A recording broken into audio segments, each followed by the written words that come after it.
നമസ്കാരം, മലയാളി വാർത്തയിലേക്ക് സ്വാഗതം. പഠിക്കാൻ മിടുക്കി, ആർക്കും എന്തു ചെയ്തു നൽകുന്നതിൽ മാതൃകാപരമായ പ്രവർത്തനം. ഡോക്ടർ അഭിരാമിയുടെ മരണത്തിൽ വെള്ളനാട്ടുകാർ വേദനയിലാണ്. ആത്മഹത്യ ചെയ്യാനുള്ള ഒരു കാരണവും ഈ പെൺകുട്ടിക്ക് ഉണ്ടായിരുന്നില്ല. ഭർത്താവിന്റെ വീട്ടുകാരുടെ നല്ല സമീപനം അങ്ങനെ വെള്ളനാട്ടുകാരെ അമ്പരിപ്പിച്ചുകൊണ്ടാണ് അഭിരാമിയുടെ മടക്കം. ഈ വേദന എത്രത്തോളം ഉണ്ട് എന്ന് അവിടുത്തെ പഞ്ചായത്ത് അംഗം VS ശോഭൻകുമാർ പ്രതികരിക്കുകയാണ്.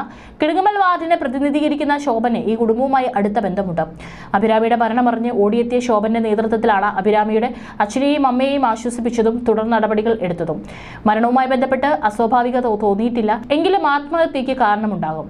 അത് ഞങ്ങൾക്കറിയില്ല. ഒരു സംശയവും ബന്ധുക്കൾക്കോ ഞങ്ങൾക്കോ ഇല്ല. പോലീസുമായി ബന്ധപ്പെട്ടപ്പോൾ കുറിപ്പുണ്ടെന്ന് പറയുന്നു, മറ്റൊന്നും ആ കുറിപ്പിലുമില്ല. എങ്കിലും ഒരാൾ ആത്മഹത്യ ചെയ്യണമെങ്കിൽ മതിയായ കാരണമുണ്ടാകുമെന്നും ശോഭൻ പറയുന്നു. അഭിരാമിയുടെ വിവാഹം കഴിഞ്ഞിട്ട് 4 മാസം. നല്ല രീതിയിലുള്ള കുടുംബ ബന്ധം. ഭർത്താവും വീട്ടിൽ വരാറുണ്ട്. നല്ല നിലയിലാണ് അത് പോയത്. സന്തോഷമായി കഴിയുന്നു. മരണ ദിവസം രാവിലെയും ഡ്യൂട്ടി ഉണ്ടായിരുന്നു. തൊട്ടടുത്ത വീട്ടിൽ സ്റ്റേ. എന്താണ് സംഭവിച്ചതെന്ന് കൂട്ടുകാർക്കും ഡോക്ടർമാർക്കും പോലും അറിയില്ല. ആത്മഹത്യ ചെയ്യാനുള്ള കാരണവുമില്ല. കാരണം കണ്ടെത്തണം, ശോഭൻ ആവശ്യപ്പെട്ടു. മരിക്കുന്ന ദിവസം 3 മണിക്ക് അഭിരാമിയെ അച്ഛൻ വിളിച്ചു. കൊല്ലത്തേക്ക് പോകും, ഭക്ഷണം കഴിച്ച ശേഷം പോകുമെന്ന് പറഞ്ഞു. സാധാരണ നിലയിൽ സംസാരിച്ചു. അതിനുശേഷം ഹസ്ബൻഡുമായി അഭിരാമി ബന്ധപ്പെട്ടു, സന്ദേശം അയച്ചു. പിന്നീട് ഭർത്താവ് വിളിച്ചപ്പോൾ ഫോൺ എടുത്തില്ല. ഇതോടെ ഭർത്താവ് അമ്മയെ വിളിച്ചു. അമ്മ വീട്ടുടമസ്ഥനെ. അപ്പോഴാണ് ആത്മഹത്യ അറിയുന്നത്. ഭർത്താവിന് മുംബൈയിലാണ് ജോലി. അമ്മയുടെ കണ്ണിന്റെ ഓപ്പറേഷനുമായി ബന്ധപ്പെട്ട് കൊല്ലത്തുണ്ടായിരുന്നു. ആർക്കും ആരെയും സംശയമില്ല. എന്തിനാണ് ആത്മഹത്യ ചെയ്തത് എന്നതിൽ സ്വാഭാവിക കാരണം കണ്ടെത്തണമെന്നും ശോഭൻ ആവശ്യപ്പെട്ടു. അഭിരാമി പഠിക്കാൻ മിടുക്കിയായിരുന്നു. സർക്കാർ സ്കൂളിലാണ് പഠിച്ചത്. 10ാം ക്ലാസ്സിലും +2 എല്ലാ വിഷയത്തിലും A+ ലഭിച്ചു.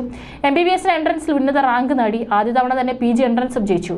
പഠനത്തിലും പെരുമാറ്റത്തിലും മാതൃകാപരമായിരുന്നു അഭിരാമിയുടെ പ്രവർത്തനം. നാട്ടിൽ നിന്നും മെഡിക്കൽ കോളേജിൽ എത്തുന്നവരെ എല്ലാം സഹായിച്ചു. ആർക്കും പരാതിയില്ല. അതുകൊണ്ട് തന്നെ നാടിന് വേദനയാണ് ഈ വിയോഗമെന്നും ശോഭൻ പറയുന്നു. തിരുവനന്തപുരം മെഡിക്കൽ കോളേജിലെ യുവ വനിതാ ഡോക്ടർ ജീവനൊടുക്കിയത് അമിതമായ അളവിൽ അനസ്തേഷ്യയ്ക്കുള്ള മരുന്ന് കുത്തിവെച്ചാണെന്ന് നിഗമനം.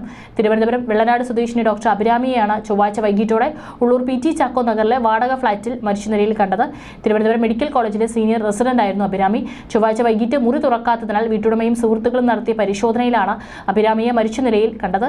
അഭിരാമി എഴുതിയതെന്ന് കരുതുന്ന ആത്മഹത്യക്കുറിപ്പ് മുറിയിൽ നിന്ന് പോലീസ് കണ്ടെടുത്തിട്ടുണ്ട്.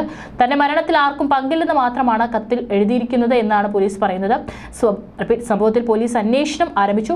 വെള്ളനാട് ഭഗവതി ക്ഷേത്രത്തിന് സമീപം അഭിരാമ്യത്തിൽ മുൻ റിട്ടയർഡ് ആരോഗ്യവകുപ്പ് ജീവനക്കാരൻ ബാലകൃഷ്ണന്റെയും രമാദേവിയുടെയും ഏക മകളാണ് അഭിരാമി.